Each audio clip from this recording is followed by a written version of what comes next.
Assalamualaikum warahmatullahi wabarakatuh. Saya Nur Afsa Putri. Saya perwakilan dari kelompok 2. Di sini kami akan menjelaskan teknik membaca dalam hati. Sebelumnya, apa sih itu membaca? Membaca adalah sebuah aktivitas yang dapat membuat seseorang mendapatkan simpulan atau gagasan serta mendapatkan pengetahuan dan berbagai pandangan dari pengarang melalui bukti tertulis. Lalu, Tarigan menyatakan bahwa membaca adalah gudang ilmu dan ilmu yang tersimpan di dalam buku harus digali dan dicari melalui membaca. Oleh karena itu, membaca sangatlah penting bagi seluruh kalangan, golongan, ataupun jenjang pendidikan. Kegiatan membaca haruslah dikuasai oleh siapapun dengan optimal dan maksimal, mulai dari sekolah dasar. Membaca adalah salah satu dari 4 keterampilan yang harus dimiliki oleh seseorang. Dengan membaca, seseorang dapat mengetahui apa pesan yang ingin disampaikan oleh penulis. Lalu selanjutnya ada membaca dalam hati. Menurut Tarigan, membaca dalam hati merupakan salah satu teknik membaca tanpa suara, namun menekankan kepada pemahaman isi bacaan tersebut. Dengan menggunakan teknik ini, seseorang harus mampu memahami apa sih inti dari teks bacaan tersebut, lalu pikirannya dan juga pendapat atau ide yang ada di dalam bacaan tersebut. Teknik membaca dalam hati ini sangat berguna bagi siapa saja yang mempelajarinya, karena dengan membaca dalam hati kita dapat menentukan isi teks bacaan tersebut. Lalu kita juga bisa mencakup isinya dan juga memperoleh informasi apa yang ada di dalam teks bacaan tersebut.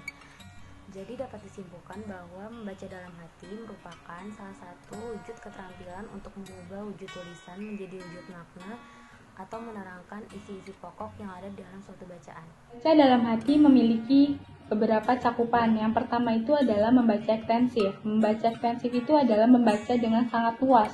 Dengan cara apa? Dengan cara mengumpulkan bahan bacaan atau objek bahan bacaan sebanyak-banyak mungkin dengan waktu baca yang singkat, sehingga pemahaman orang yang membaca ekstensif ini pemahamannya lebih rendah, relatif lebih rendah karena banyaknya bacaan yang harus dibaca dan waktu yang hanya sedikit. Membaca ekstensif ini terbagi menjadi 3. Yang pertama itu adalah membaca survei atau memilih bahan bacaan dulu sebelum dilakukannya kegiatan membaca. Yang kedua itu adalah membaca sekilas, yaitu membaca untuk menemukan informasi atau sesuatu yang ia cari atau ia inginkan. Yang ketiga itu adalah membaca dangkal, yaitu membaca hanya untuk pemahaman sementara, bukan secara menyeluruh dan Selanjutnya ada membaca intensif. Nah, membaca intensif adalah kegiatan membaca dengan terperinci yang dilaksanakan untuk suatu tugas yang pendek, kira-kira 2-4 halaman setiap harinya. Membaca intensif itu ada 2. Yang pertama membaca telaah isi dan juga membaca telaah bahasa. Membaca telaah isi itu yang menuntut pembacanya untuk terampil dalam menelaah isi bacaan secara mendalam, seperti meneliti, memahami, mengkritis, dan juga ide. Lalu yang kedua ada membaca telaah bahasa. Itu yang bertujuan untuk memperbesar daya kata serta mengembangkan kosakata, seperti membaca bahasa dan juga membaca sastra.